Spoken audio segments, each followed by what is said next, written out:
Welcome to The Explainer.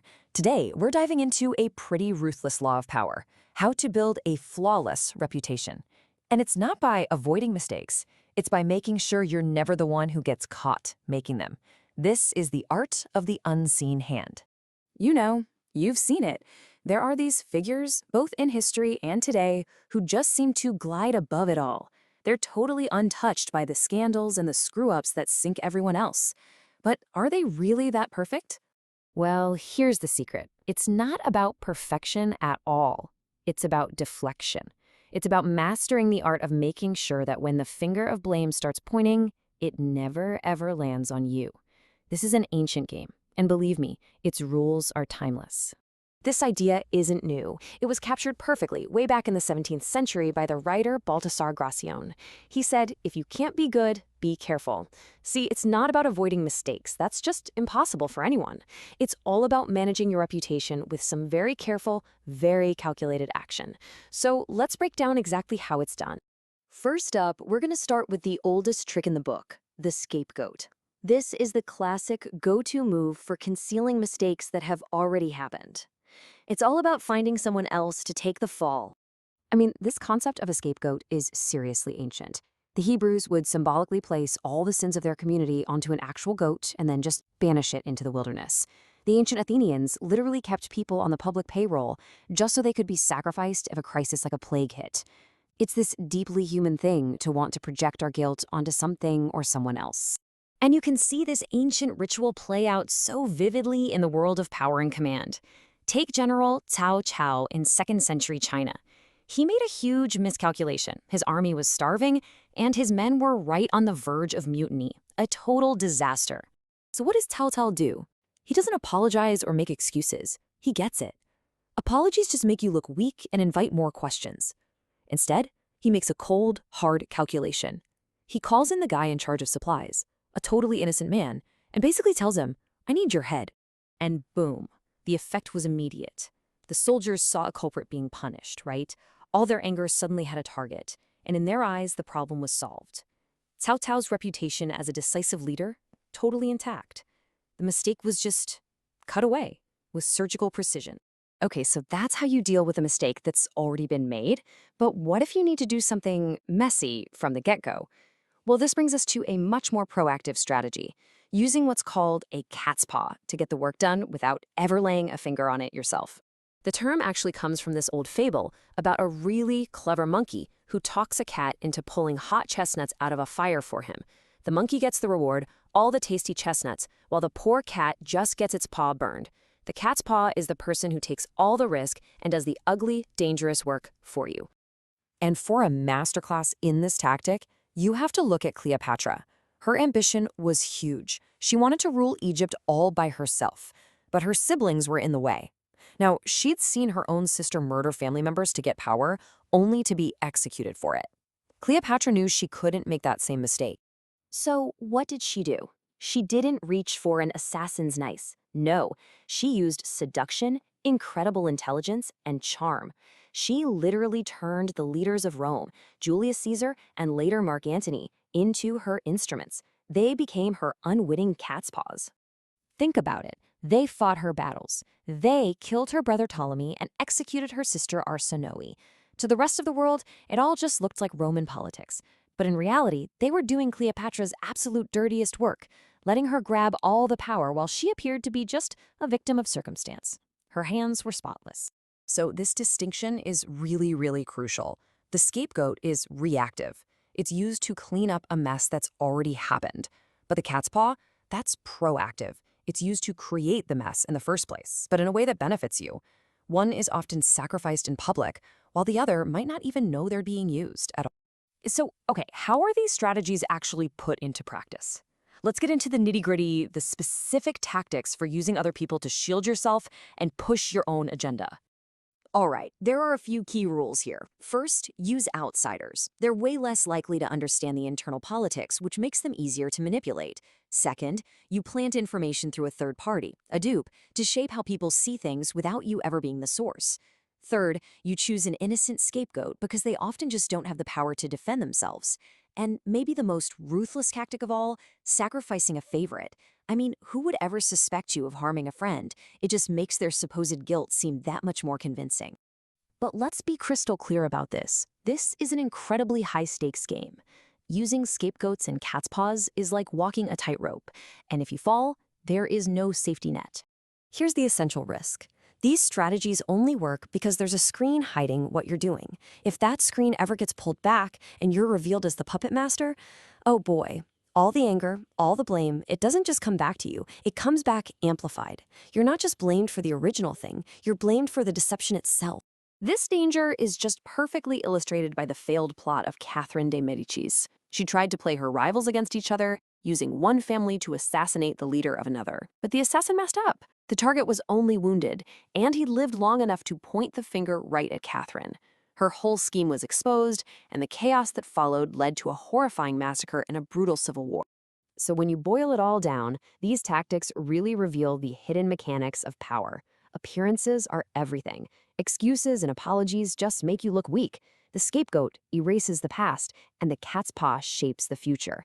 But you have to remember, these are incredibly dangerous tools that can easily blow up right in your face. The thing is, once you understand these patterns, you start seeing them everywhere. In politics, in business, maybe even in your own life.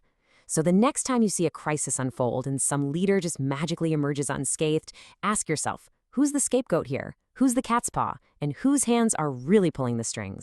What if I told you there's a formula, a kind of timeless, unsettling blueprint that can turn totally normal people into a devoted cult-like following? Well, today, we're going to deconstruct that exact formula, one that's been perfected over centuries by some of history's greatest manipulators. But before we get into the how, we've really got to ask why. I mean, why are we as human beings so open to being deceived in the first place? It's a fundamental vulnerability, and honestly, it's the key that unlocks this whole thing. And the answer is, well, it's surprisingly simple. As the source material says, we just have this desperate need to believe in something, anything. We can't stand uncertainty. And that deep hunger for belief, for certainty, that's the raw material every charlatan is looking for. So let's dig into that idea, this raw material. This hunger for belief gets most powerful when things are chaotic and uncertain, when old ways of thinking are starting to fade. That void creates the perfect, fertile ground for anyone who shows up with a new promise, a new vision. Now, here's where it gets really interesting psychologically. An individual on their own might think a charlatan's ideas are totally ridiculous, but put that person in a group, skepticism just melts away.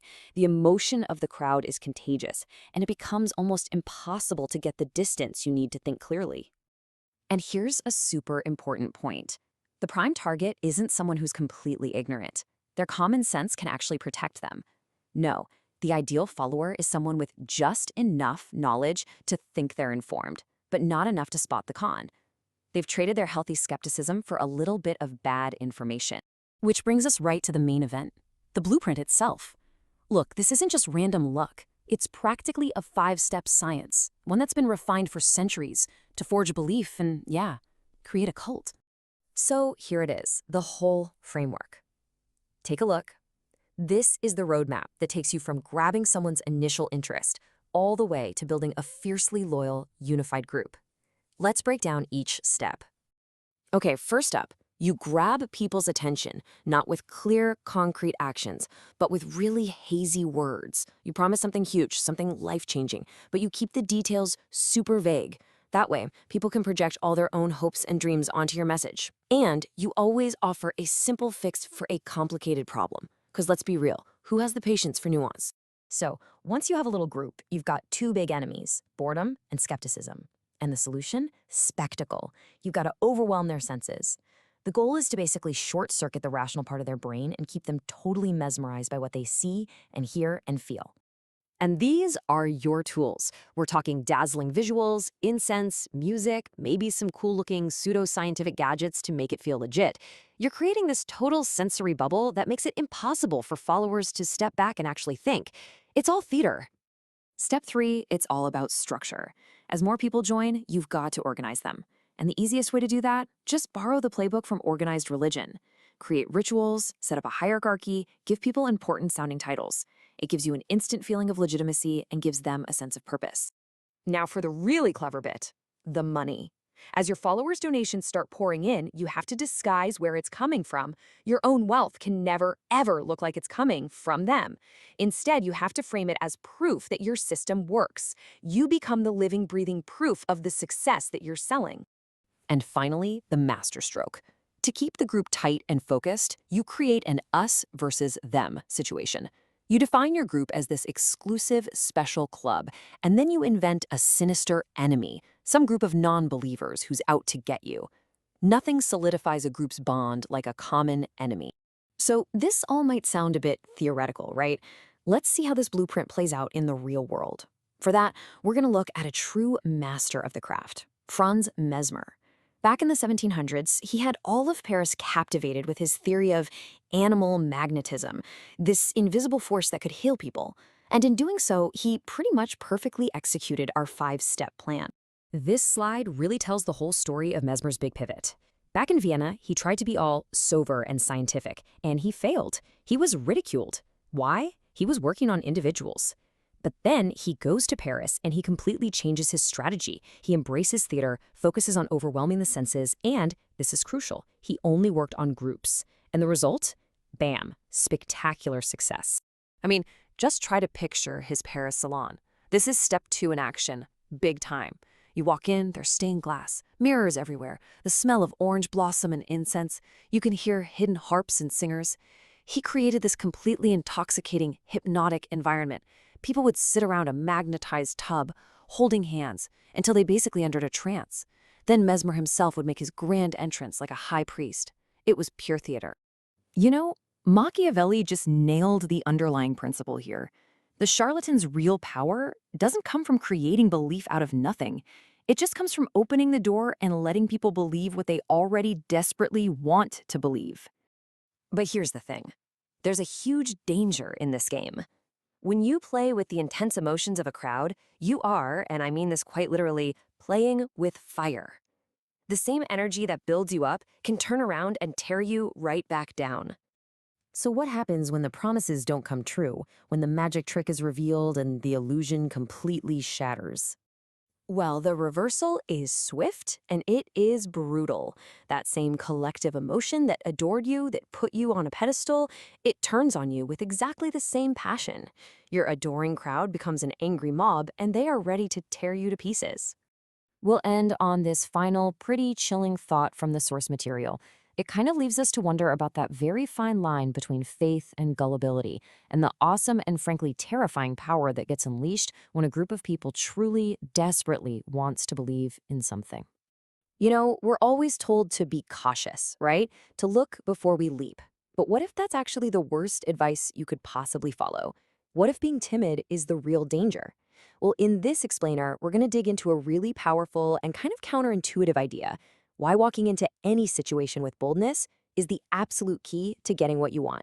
So let's just, right off the bat, challenge that whole idea. We're trained to see caution as a good thing, a shield that protects us from failure. But here's the thing. In the world of power and strategy, being timid can be way more dangerous than any mistake you might make by being bold. It is its own special kind of risk. And this slide gets right to the heart of the psychological battle. See, hesitation, it's not just hitting the pause button. It actively creates problems for you. I mean, think about it. When you hesitate, you're giving everyone else time to start doubting you.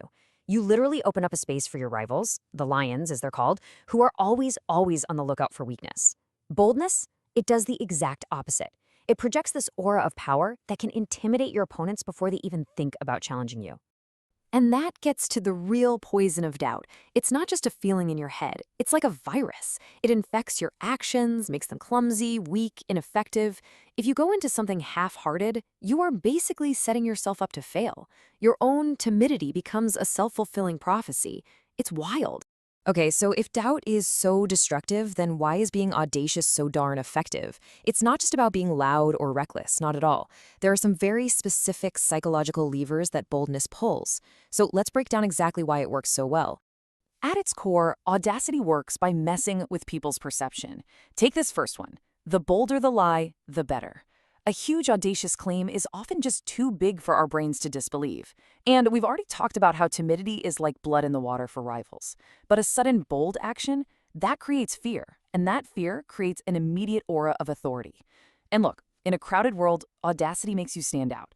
The timid just fade away, but the bold, they command attention. And attention, well, that's the currency of power. Okay, theory is one thing, but let's get to the good stuff. Let's see how this all plays out in the real world. We're going to look at 3 incredible historical case studies that perfectly show the raw power of boldness. So our first case study is, it's almost too good to be true. Picture this, it's 1925, and a con artist who calls himself Count Victor Lustig gets all the top scrap metal dealers in Paris together for a top secret meeting. And his proposal is just unbelievable. The French government was secretly selling the Eiffel Tower for scrap.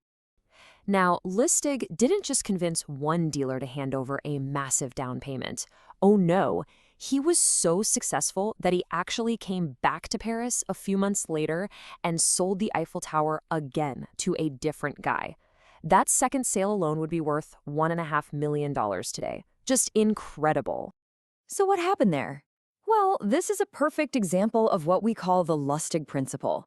The con was just too big, too absurd, to possibly be fake. I mean, who would have the nerve to sell a national monument? It's like a startup pitching an idea so huge that investors get swept up in the vision and forget to check the details.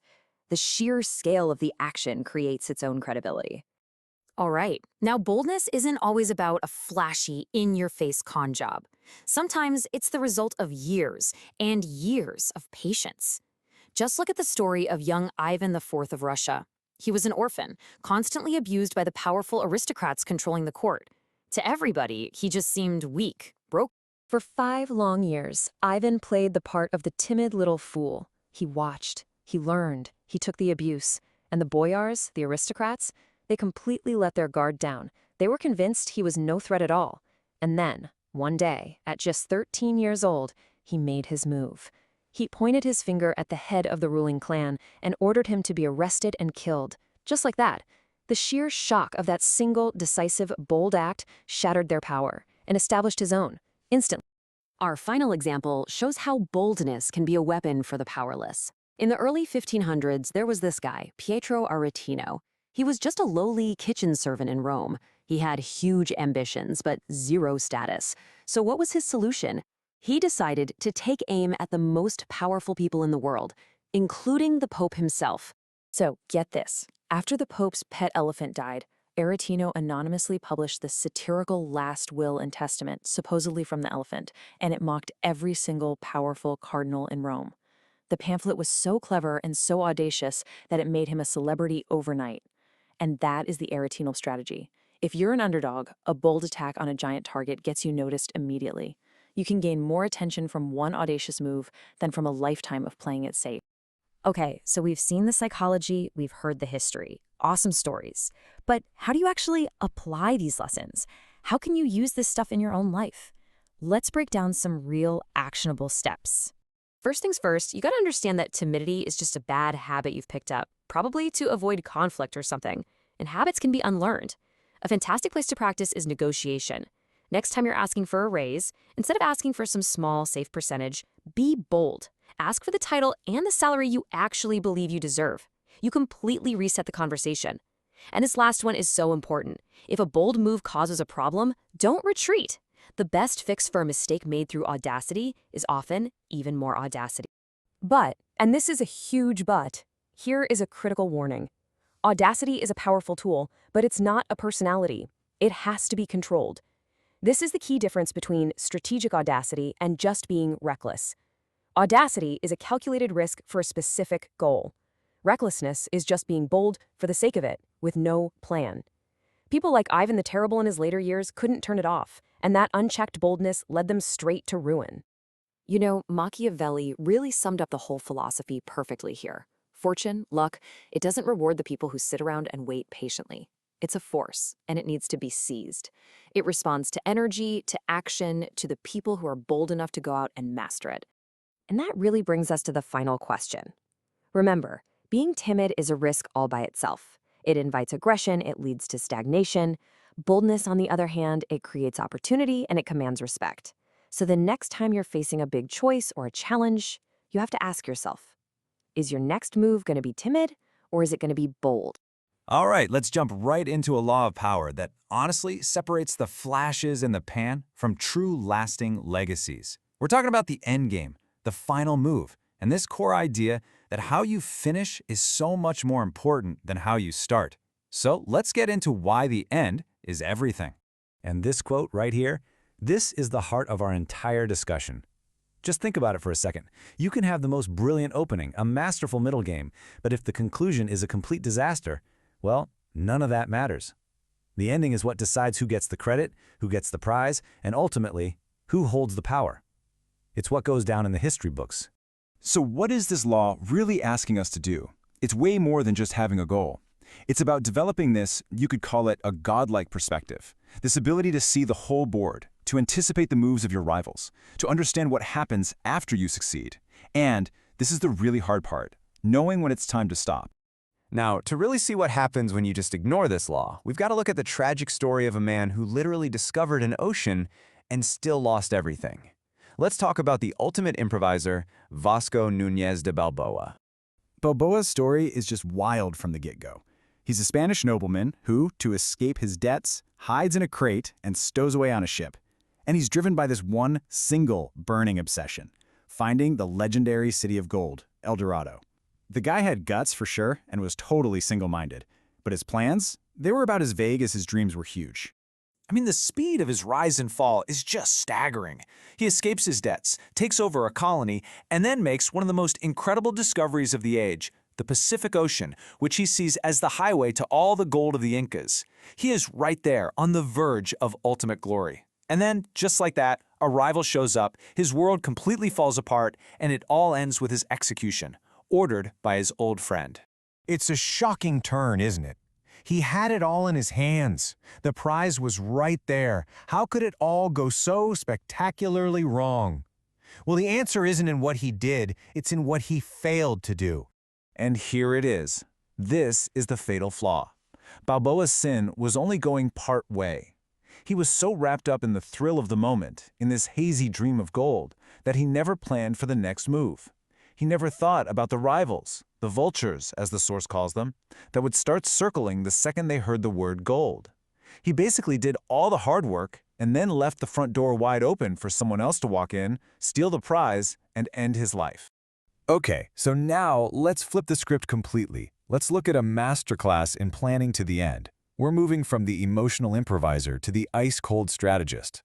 Let's talk about the master himself, Otto von Bismarck, the Iron Chancellor of Prussia. See, unlike Balboa's vague dream of glory, Bismarck had one crystal-clear goal, a unified Germany, led by Prussia. And his method was a masterpiece of strategy. Each of these wars wasn't some random act of aggression. No, this was a chess game. The war with Denmark, that got the people fired up with nationalism. The war with Austria, that got them independence from a rival. And the war with France, that was the final move to unite all the German states against one enemy, setting the stage perfectly for his endgame. And this right here, is maybe the most incredible part of the whole story. After he creates the new German Empire, Bismarck just stops. He doesn't start any more wars. He resists that temptation for more. He knew the ending he wanted, and once he got there, his entire mission changed to protecting what he had built. That is some next-level self-control. So we've got two completely different stories with two completely different endings. One's a tragedy, one's a triumph. But why is it so natural for us to be a Balboa and so unbelievably hard to be a Bismarck? Let's dig into the psychology behind all this. I mean, when you put them side by side like this, the contrast is just stark. Balboa had this fuzzy, open-ended dream. Bismarck had a concrete, specific goal. Balboa reacted emotionally to whatever was in front of him. Bismarck was planning things out years in advance. And the results? Well, they speak for themselves. One got a moment of glory, followed by execution. The other built an empire that literally changed the map of Europe. And this is a really important question to ask ourselves. We all like to think we're planning ahead, but are we, really? Or are we just so blinded by what we want the future to be, so caught up in the chance for a quick win, that we don't see the disaster waiting for us down the road? The source material lays out some really clear traps, and it's like a perfect description of Balboa's mindset. He was ruled by his heart's desire for gold. He was terrified of the debts he had right now, but not nearly scared enough of a rival governor showing up from Spain later. We do this all the time. We freak out about the small problem right in our face, and we totally ignore the giant one looming on the horizon. And we forget, success always attracts competition. Okay, so we know the traps. We've seen what happens when you fall into them. How do we escape? How do we start to develop that godlike perspective and actually plan all the way to the end? Let's put it all together. This quote from Cardinal de Retz just nails it, doesn't it? The ability to look past the immediate crisis, the little fire you have to put out today, and see the potential inferno coming down the road, that is a superpower. It lets you sidestep the small danger that leads you straight into a much bigger one. So, the huge takeaway here is this. Planning to the end isn't about being rigid or inflexible. It's about getting crystal clear on your objective. When you can see that conclusion clearly in your mind, it's like a North Star. It frees you from all the anxiety and the vagueness that causes so many people to fail. You know where you're going, so you just don't get distracted. And that brings us to the final thought I want to leave you with. As you're chasing your own goals, working on your own great plans, just take a second to look up. Think like a planner. Who else stands to benefit from all your hard work? Who's just waiting for you to do the heavy lifting so they can swoop in and claim the prize? The ending is everything. Make sure you plan for it. You know, there's this incredible, almost hidden power that comes from making really difficult things look, well, easy. It's what separates someone who's just good at what they do from a true master. So today, we're going to dig into the art of making it all look effortless. So yeah, how do you actually spot one in the wild? Is it about how much talent they have, the crazy complexity of their work? Well, the idea we're exploring today is that it's not just about what they do, but how they do it. It's about the grace, the ease, and the absolute concealment of all the blood, sweat, and tears that went into it. And to get our heads around this, let's travel back in time to the world of a legendary 16th century Japanese tea master, a guy named Senno Rikyu. Now, in his world, every single detail was a big deal, and he was the absolute king of making things look naturally, effortlessly beautiful. See, for Rikyu, the whole magic trick was ruined if you could see the strings. Any obvious sign of effort was, to him, a complete failure. Like, one time he criticized a host's gate because it was pretty obvious it had been expensively shipped in from some faraway temple. The effort was just too loud. Another time, a host tried to act all spontaneous by cutting a lemon fresh from a tree, but Rikyu knew it was all planned out, and that little bit of fakeness just spoiled the entire experience for him. Okay, so this whole idea gets put to the ultimate test by one of his students, a powerful lord named Yorinobu. He has this super important guest coming over specifically to see a prized stone lantern in his garden. But just a few days before the visit, Yorinobu finds out his gardeners, trying to be helpful, have fixed the lantern, and in doing so, have totally destroyed its natural, aged beauty. It's a complete catastrophe. So what's a guy to do? Well, he goes into full-blown crisis mode. After he's done being furious, he remembers there's another lantern just like it, but it's on some distant island. He hires the best rowers he can find and gives them an almost impossible mission. Get that lantern here in 2 days. They row day and night, a frantic, desperate race against time. But all of this chaos is happening completely out of sight.